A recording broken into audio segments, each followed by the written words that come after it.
Okay, YouTube, the last time I stopped up there at the other side of all that brush and came down here, and I think this is the next switchback. It's kind of overgrown, got some trees growing in it. But yeah, I think it swings down here and goes a little bit farther, and then at some point it hooks off to the right there and heads down this little side canyon. Seems like a lot of moisture, a lot of ferns growing down here. Yeah, let me look around here, see if I can figure out where it goes to from here. Okay, YouTube, I think the road comes down through here. It's really brushy. So what I did was I kind of stayed up above the brush and then came down the ridge here. And I think I found it. There is the road.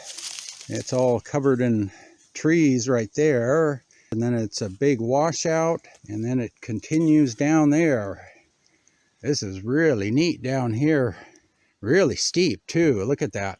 Yeah, there we're level. You can see how steep that slope is. We're looking at about 42 degrees right there. So I was seeing a lot of like disturbed earth on the hillshade map. And I think it's just because the ground is so steep that it's probably landslides down here. Because you can see it's really steep and just lumpy. So yeah, let me see if I can get down there.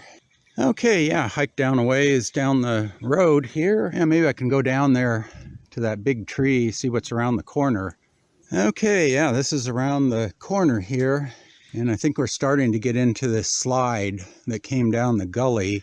Probably goes a little bit around there. A lot of water. You can see there's a lot of ferns growing down here. So I imagine in a really wet year, this whole slope just turns to mud and starts sliding down here. Although the road is still pretty clear. Still some water running down there. And there's two big trees growing on the edge of the road. I really don't think they were logging down here. So I'm really thinking this part of the road is probably the original 1897 canyon road that came all the way up here. Because that's the only place it goes. If you go down there about a mile and a half, you hit the crossing at Grizzly Flat, and there's a road down there too.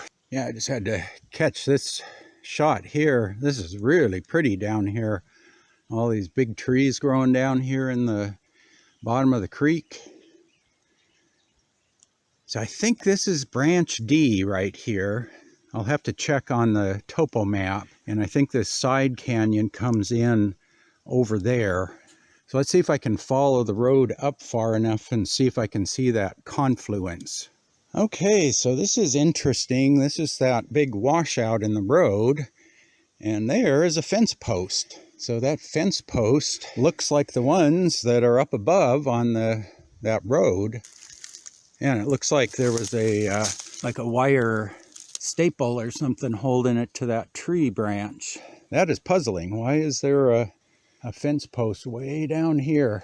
But yeah, let's see if I can get up above this brush here and go up a ways and see what I can find. Okay, came up that way. I think this is the road here. It's really overgrown with all the ferns and whatnot. So I think this is the confluence. Yeah, so I think branch D runs up this way. You know, it comes down and goes that way. This is this little side stream. There's a couple of short little roads that go up this side of the canyon. I don't know if I can get over there. So this is, yeah, just a little unnamed stream coming down here. And then, yeah, there's a big down tree. But I think that road that comes down the ridge comes in someplace over there. Maybe I can go a little farther up here and see if we can see the side of that bank a little clearer.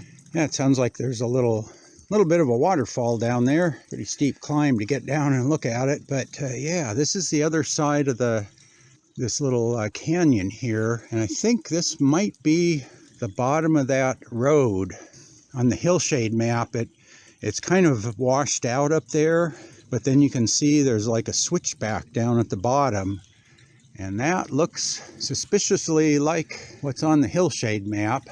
So I think I'll take a picture here under Gaia and get a waypoint, see if that's in the right spot. But yeah, then that road goes up here and it kind of just switchbacks up the hill a ways. And yeah, it's really interesting. There's a couple of flat areas that they excavated out of the side of the hill on this little old road or trail.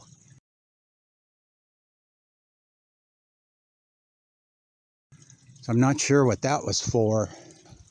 What I'm almost thinking is this road came up here, and it might have originally gone up this way and up, and that goes to Skyline Blvd, the top of the ridge.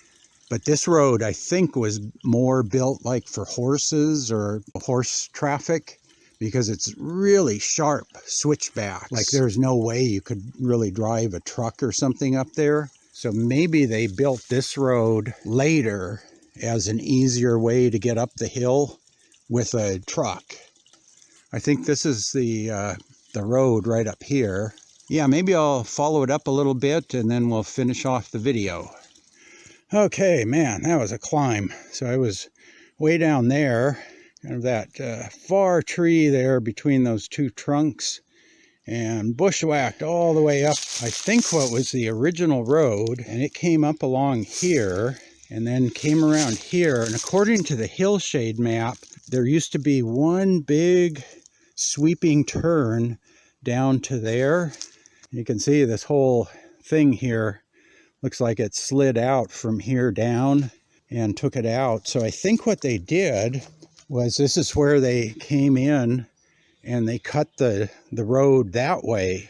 You know, the road comes down here and then it makes about a 170-degree switchback and goes down there. So I think if you were driving a truck down, you probably couldn't make that turn. Something like a Jeep, you could probably make that turn. But if you had a farm truck or a log truck or, you know, whatever they were doing down here, you probably had to pull up here and then back down to the next switchback, pull back up in that little draw, and then drive out down the hill.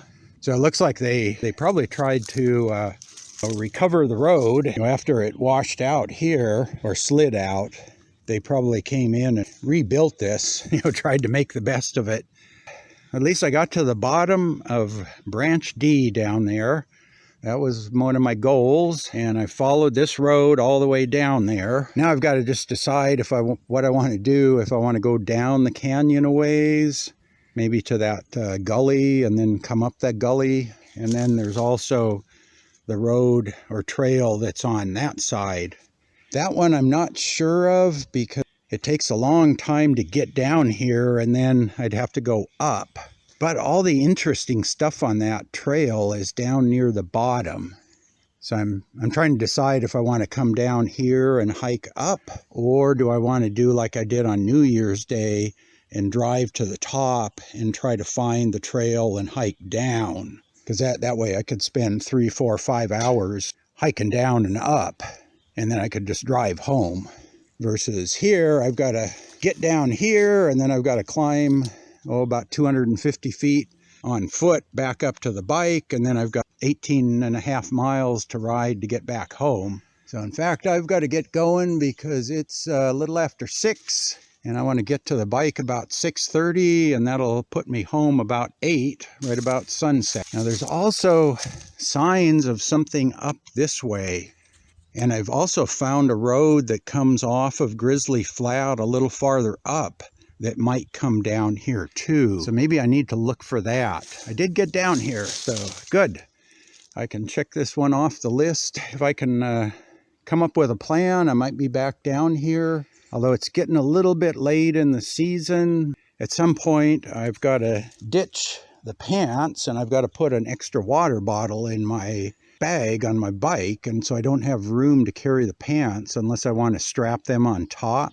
So yeah, it's getting to the point where I've got to decide, do I carry extra water or extra pants? So I don't know. Anyway, I got to wrap this up. Yeah, hope you enjoyed that. Got to see the bottom of branch D and the bottom of this little side canyon. So I've got to head up the hill. And as always, thanks for watching.